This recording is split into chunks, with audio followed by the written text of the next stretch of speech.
gumaling? Gusto mong gumaling? Sundin ang payo ni Dr. Serbisyo. Kasama po natin ngayon ang surgeon. Walang iba kundi si Dr. Anthony Yap. Magandang umaga po sa inyo, Dr. Yap.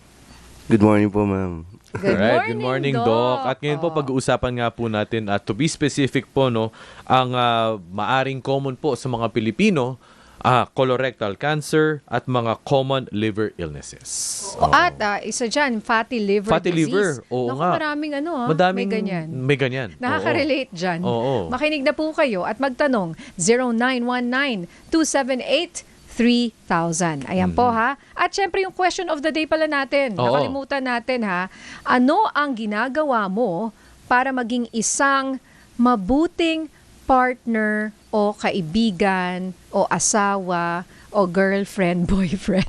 Relate na tayo dyan sa ating Dr. Serbisyo Yes. dahil ako ang bilang isang asawa, talagang sinasabi ko kay Mrs., dapat dating alagaan ng ating health. Ako ang nagpapaalala.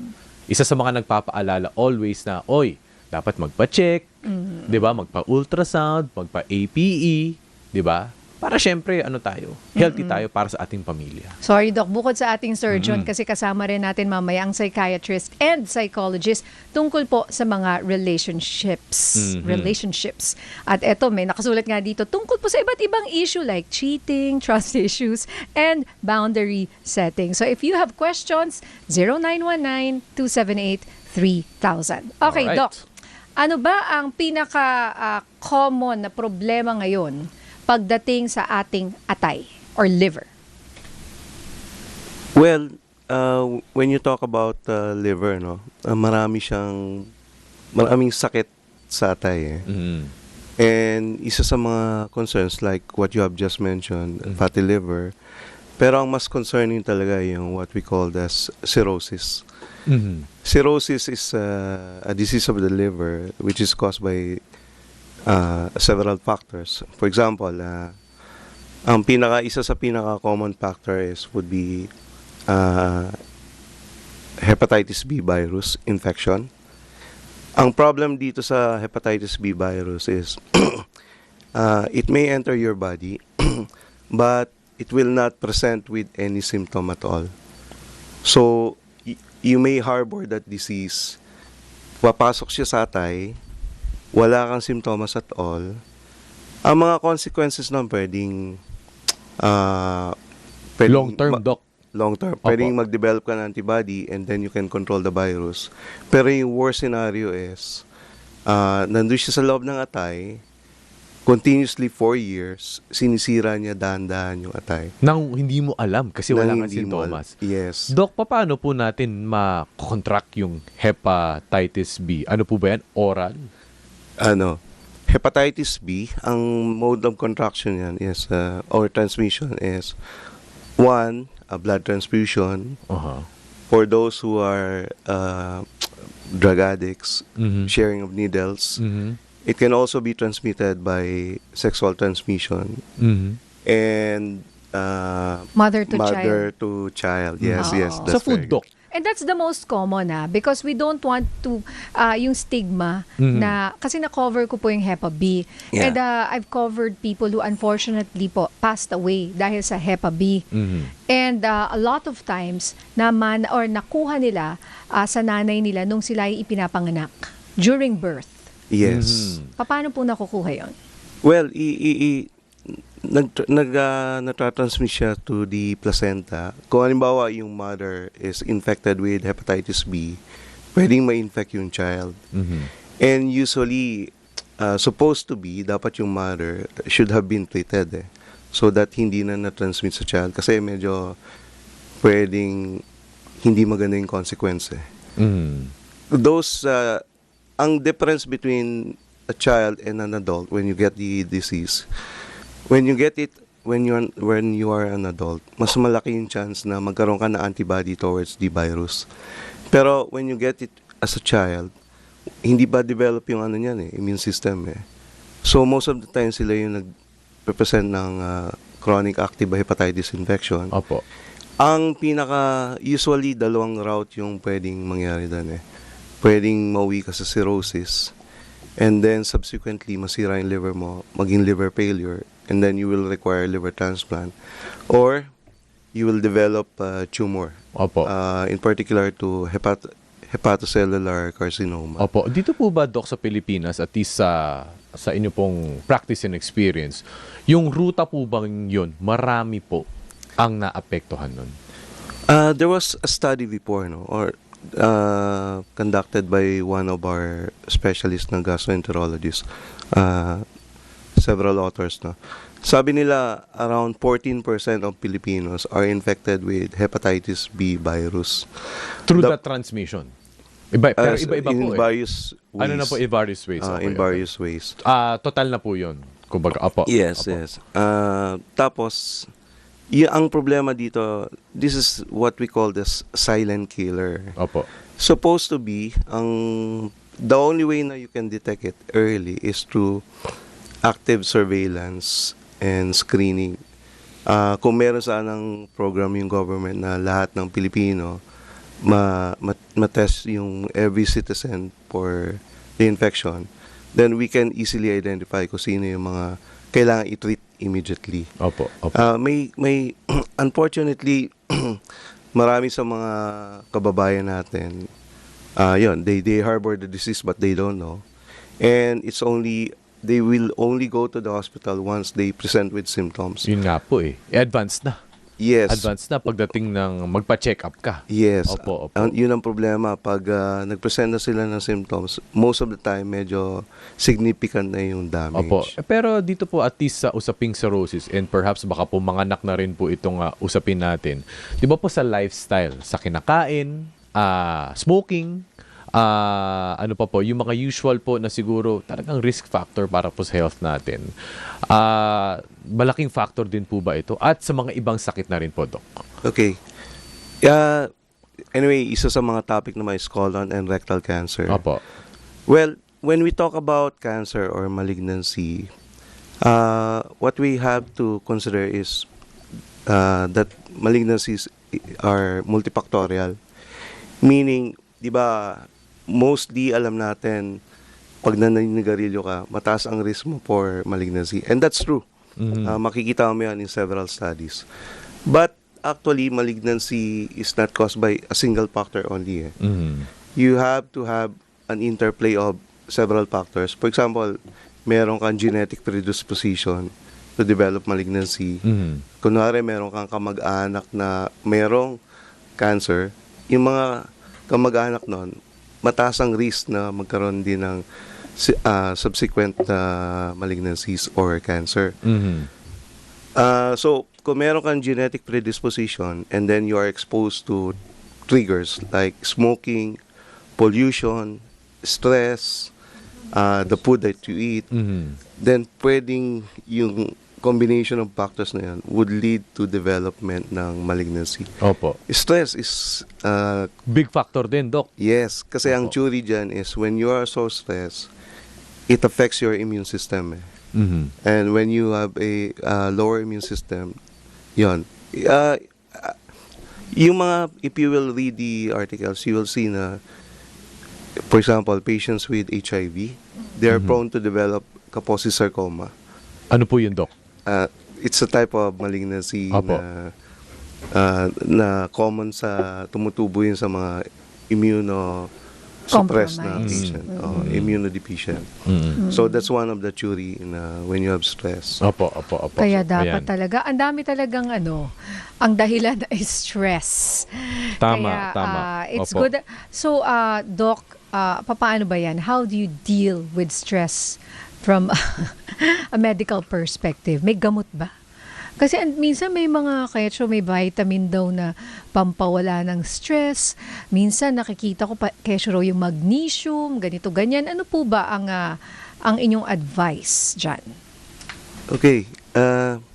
For us Filipinos, no, parang mahilig tayo, many of my patients, no, or our patients, mahilig tayo sa wonder drug. We're looking for Instant. a magic pill Oo. na gusto natin pag wow, lalakas ako. But really, there's really no magic pill. The secret for a healthy life is good life. Meaning, you have to eat well, eat healthy foods. You have to have sufficient rest. Do not stress yourself that much. Exercise. Combination of all those factors. Wala talagang magic pill na pag ininom mo to, hindi ka na magkakasakit. Unfortunately, when you look at yung advertisement sa TV, I don't want to, Meron po, totoo kasi nadadala kaya mapapabili ka kasi parang ang galing ng mga advertisements. That's why, kaya ako kayo tinatanong, totoo ba na itong mga gamot na ito, calcium supplement, vitamin, nakakawala Solve. raw ng Oo. stress. yeah, well, definitely vitamins are needed, no? Supplements talaga yan. Pero for the others, kasi marami nang lumalabas na supplements I really cannot comment on that. Kasi when we prescribe medications, we can only prescribe those who have undergone several studies na proven na beneficial for our patients. Pero other than that, yung mga ibang lumalabas, I cannot really comment on that kasi walang masyadong studies on those things. Opo. Ito po, Doc, may tanong po mula po kay Mr. Edwin Galvez. Doc Yap, ano po ang pinaka-importanting medical examination na dapat kunin kada taon para maiwasan ang mga sakit sa kidney o mga bato? Kidney, okay. Opo. Well, disclosure lang. Hindi talaga ako specialista sa kidney. Opo. Pero maraming sakit patungkol sa bato. One thing that you may do, probably it would be good na you keep on drinking sufficient volume of water per day. Marami sa kababayan natin, hindi mahilig uminom ng tubig. And then, you will see some patients, pag pupunta sa amin, kailangan na ipa-CT scan, mataas yung creatinine. So what I advise them, inom ka muna ng tubig. Tapos you come back here, paulit natin yung creatinine mo. Then makikita mo na nagno-normalize. Tubig lang pala minsan. Tubig. Yeah, Madalas Ay, yun ang buwitan, solusyon ano po? we need to be hydrated. Opo. I remember one time there was, I cannot remember her name, pero she was an actress. Talagang pinupush niya yung sarili niya na pumayat masyado to the point na nadidehydrate siya. And then subsequently, she learned na nasira na yung kidneys niya. So, that's one thing.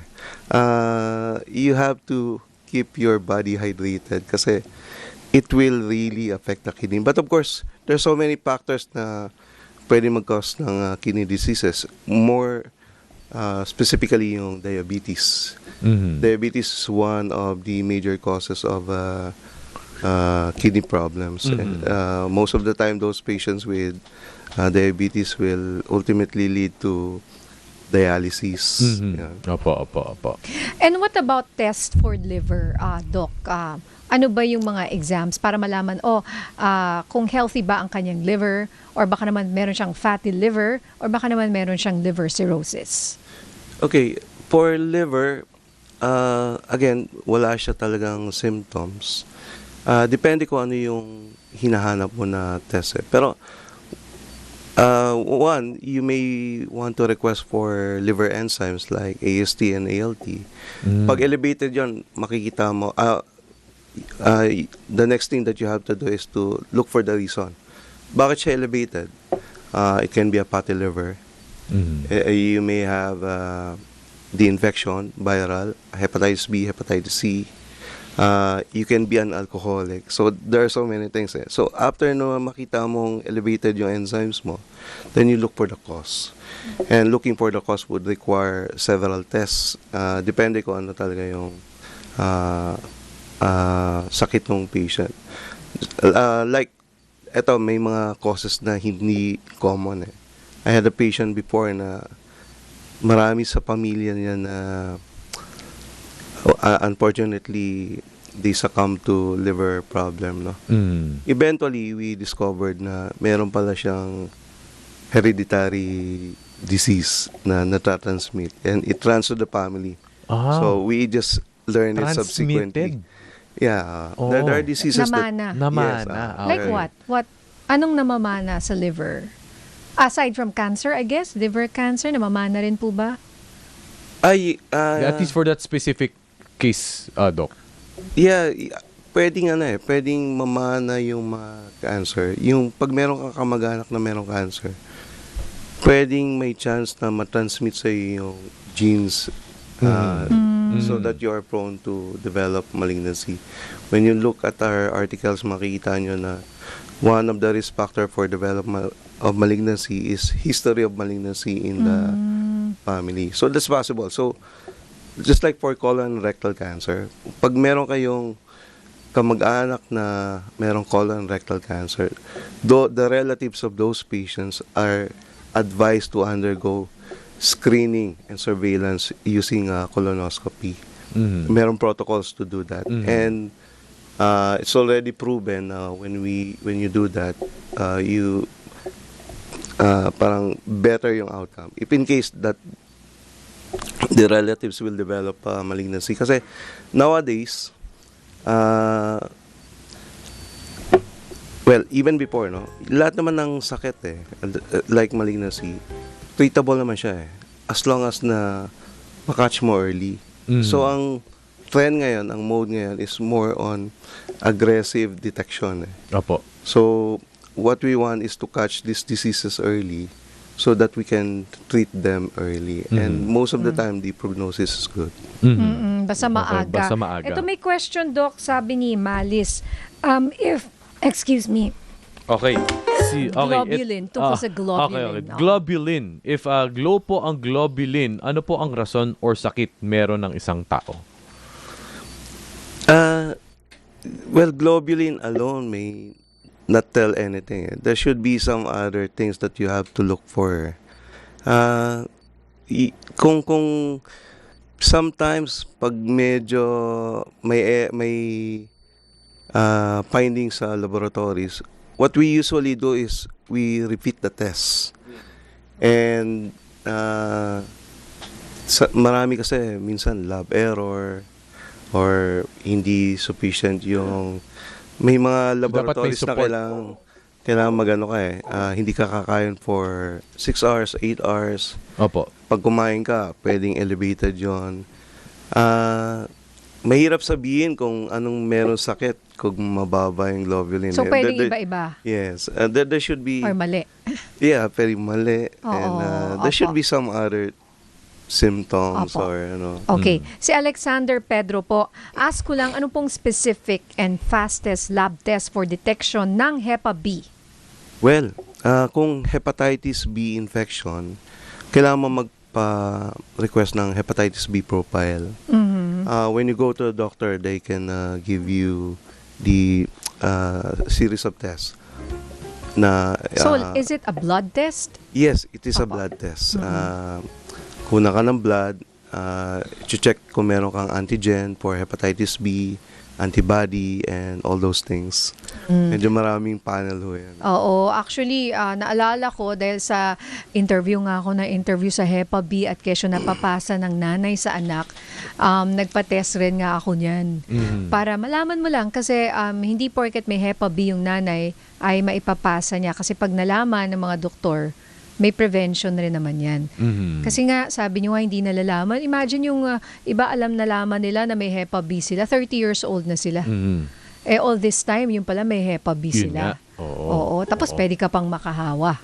Hindi ho ba? So, ayan po, importante na sa mga nanay, mga nagpaplano magbuntis, check nyo po. Kasi meron rin namang vaccine, Hepa B vaccine, di ba, Doc? Yes, there is hepatitis B vaccine. Kami, mga doctors, especially me, at least ako for getting the infection. Kasi I usually deal with these diseases. Patients with liver cirrhosis, liver cancer. So I got myself vaccinated. And that is really recommended for everyone. Opo. And Yes. usually childhood pa lang dapat Meron na. Yes, Tama. meron Oo, na. meron na. Alright, Okay. sige Doc. Nako, last question. Anong bawal sa liver? Bukod sa sinabi mo, alcohol definitely, no? Ano pa? Well, wala naman, ang liver, you cannot separate it from the body. So, kung anong bawal sa katawan, yun yung bawal sa liver. Anything that you do, parang if you're too stressed, if you don't sleep enough, if you're abusing yourself, drinking too much alcohol, you're drinking mga junk foods, Mga junk and food. Oo. all those things, nakakasira rin yung sa atay. So, kung ano yung pangit sa gamot. katawan, Yung inom daw Yun na nga inom eh. ng gamot, side effects sa liver. Oo po. Anong gamot ang bantayan dapat? Baka may side effects sa liver. kung yung gamot na iinumin nyo, panandalian lang, ang liver kasi is very resilient eh. And actually, yung isa sa function ng liver is really to filter everything that we eat. Lahat ng kinakain natin, pag na-absorb yun sa bituka, papasok yan sa atay. And I think God designed it that way kasi para lahat ng makain natin ma-filter ng liver. And so kung panandalian lang yung pag-inom ng gamot, hindi Okay naman lang. siya makaka-apekto. But for those alcoholics, kung araw-araw uminom. But there are some drugs like drugs for tuberculosis. Opo. They're known to be hepatotoxic. But Pwede. Pwede. So Yes. you have to consult with doctors all the time. yeah, majority naman can tolerate those medications. Dahil 6 months Okay. lang naman yan. Okay. Oh, Doc, naku, maraming salamat ha. Dr. Anthony Yap, ang ating surgeon. Thank you po for your service, Doc, sa libreng konsultasyon. Salamat po. Thank you, Doc. Okay, thank you very much.